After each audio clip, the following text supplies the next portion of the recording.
मेरे प्रभु आपके अंदर भी मिल जाएंगे। हिरण्यकश्यपु ने कहा कि एक बात बता, क्या इस खंभे में तुम्हारे भगवान हैं? प्रहलाद जी ने कहा कि एकदम, जब वो सब जगह हैं तो इस खंभे में भी मेरे भगवान। हिरण्यकश्यपु ने गदा का प्रहार उस खंभे पर जैसे किया, वह खंभा टूटा धड़ाम से और भगवान नरसिंह प्रकट हो गए। बोलिए नरसिंह भगवान की। भगवान नरसिंह का बड़ा विकराल स्वरूप है। सूर्य की तरह चेहरे पर दिव्य प्रकाश है, सिंह की तरह गर्जना करते हुए भगवान नरसिंह प्रकट हुए हैं। शरीर तो मानव का है लेकिन मुख सिंह का है, क्रोध से लाल है। गर्जना करते हुए जब प्रकट हुए तो हिरण्यकश्यपु को उठा करके और घर के दरवाजे के देहली पर बैठ करके और अपने दोनों जंघों पर लिटा लिया है भगवान नरसिंह ने। और हिरण्यकश्यपु से पूछा कि ये बताओ, तुमने ब्रह्मा से वरदान मांगा था, तो ये बताओ ये दिन है या रात है? तो न वह दिन था न रात था, वह सायंकाल की गोधूली बेला थी, संध्या काल का समय था।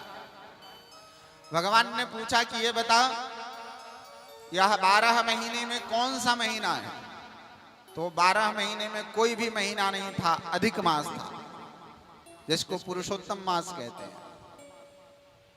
भगवान ने कहा कि तूने वरदान मांगा था कि न मैं देवता से मरूं, न मैं मनुष्य से मरूं, न मैं पशु से मरूं, न मैं पक्षी से मरूं। तो अब बता मैं क्या हूं? मैं मानव हूं, मैं देवता हूं, मैं मनुष्य हूं, मैं कौन हूं? तो भगवान आधा मनुष्य के रूप में थे और आधा पशु के रूप में थे। सिंह के आकार का मुख था और मानव आकार का शरीर था, इसलिए भगवान इनमें से कोई भी नहीं थे, अलग रूप बना करके आए। भगवान ने कहा देख मेरे हाथ में अस्त्र है या शस्त्र है? तो भगवान के हाथ में ना अस्त्र था ना शस्त्र था। भगवान के हाथ के नाखून बड़े बड़े थे।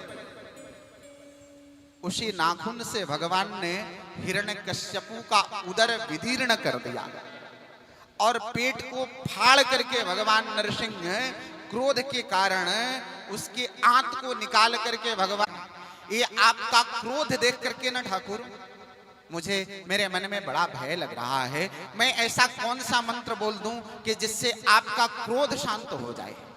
किम तोष्ट मरहति समय हरि रुक्र जाते। प्रभु आपके क्रोधित होने पर ऐसा कौन सा मंत्र ब्रह्मा आदि देवता बोलते हैं जिससे आपका क्रोध शांत हो जाता है? वो मंत्र मुझे नहीं आता।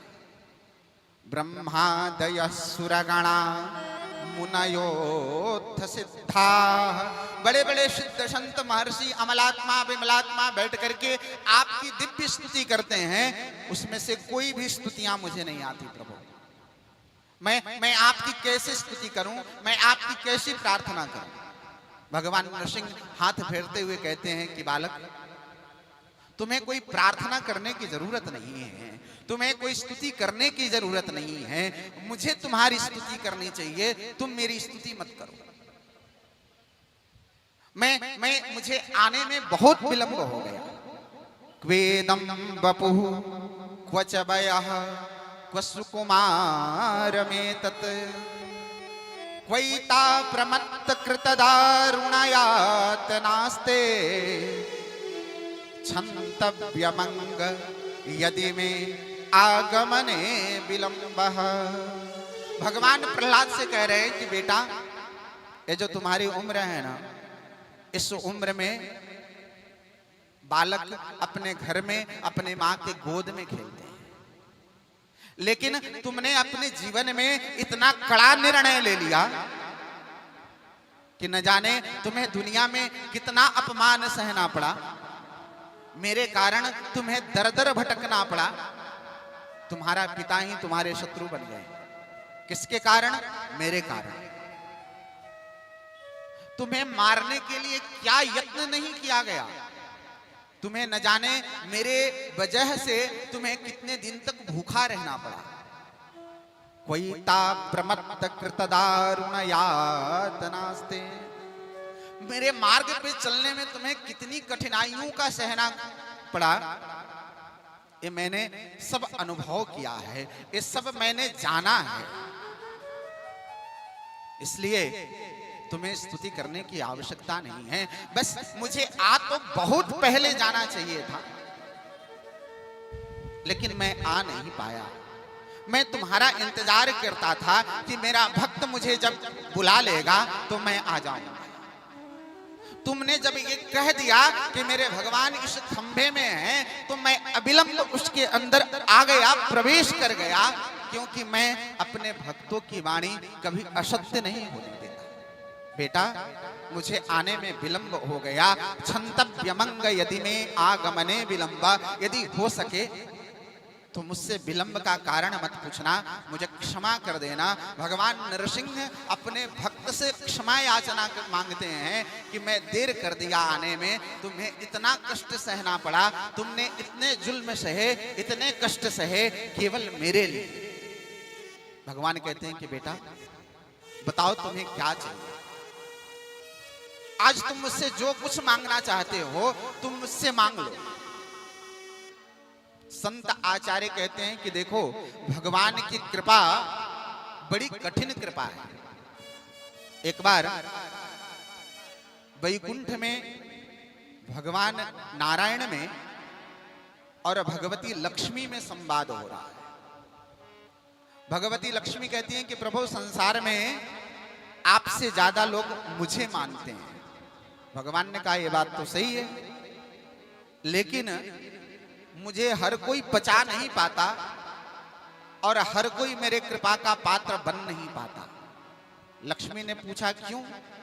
भगवान कहे, देखो मैं 4 क्रम में कृपा करता हूं। 4 क्रम क्या है? तो भगवान कहते हैं कि जो मेरे मार्ग पे आता है, सबसे पहले उसके साथ एक घटना घटती है। क्या घटती है? उसको घर परिवार से मैं उसको दूर कर देता हूं। मेरे मार्ग पे आने वाले व्यक्ति को, उसको घर परिवार से मैं दूर कर देता हूं। दूसरा क्या करता हूं? तो उसके जीवन में जितना भी धन होना वो सब मैं हरण कर लेता हूं। तीसरा क्या करता हूं? तो उसका जीवन में क्लेशमय बना देता हूं, कष्टमय बना देता हूं। भगवती लक्ष्मी कहीं कि प्रभु, ये यदि आप कृपा करते हैं तो संसार का कोई भी व्यक्ति आपकी कृपा को नहीं स्वीकार करेगा। ऐसा कोई कृपा करता है क्या? भगवान कहते हैं कि अब चौथी कृपा मैं करता हूं। इतना होने के बावजूद भी यदि कोई मेरा भक्त मेरे मार्ग से विचलित नहीं होता, मेरा हाथ नहीं छोड़ता, मेरा भजन नहीं छोड़ता, तो मैं उसको वह पदवी प्रदान कर देता हूं जो इंद्र और ब्रह्मा के ब्रह्मलोक में वो नहीं है। वैसे समस्त संसार के समस्त भौतिक सुविधाओं से उस भक्त को अलंकृत कर देता हूं और अंत में उससे ब्रह्मा के सिंहासन पर मैं बैठा देता हूं। यह मेरी ऐसी कृपा है। आज भगवान की कृपा भी ऐसी हुई। प्रहलाद जी के जीवन में कष्ट ही कष्ट रहा, आज भगवान प्रकट हो गए।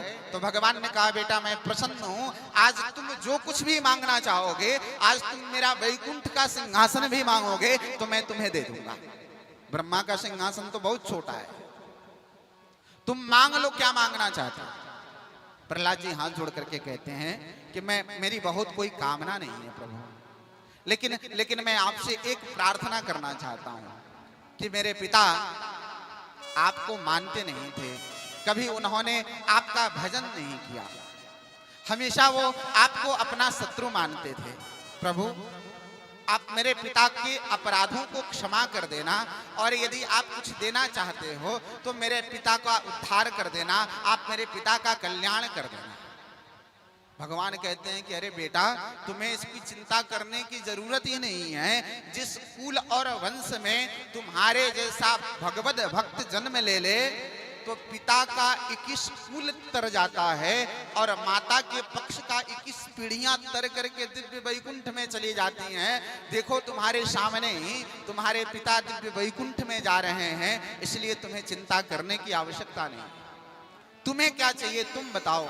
प्रहलाद जी ने हाथ जोड़ लिया, प्रभु मुझे कुछ भी नहीं चाहिए। भगवान ने उसी समय प्रहलाद जी का राज्य तिलक करके और पिता के गद्दी पर बैठा दिया है। सारे देवता खड़े होकर के मंत्र से अभिषेक करते हैं। प्रहलाद जी का राज्याभिषेक हुआ है और मंगलमय प्रहलाद जी अपने राज्य का संचालन करते हैं, बड़े आनंद के साथ रहते हैं। और समय पूरा होने के बाद प्रहलाद जी महाराज भगवान के दिव्य वैकुंठ में भगवान के पार्षद बनकर के निवास करते हैं।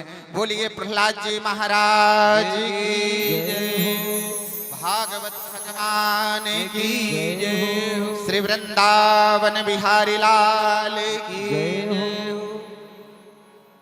आगे के पावन प्रसंग में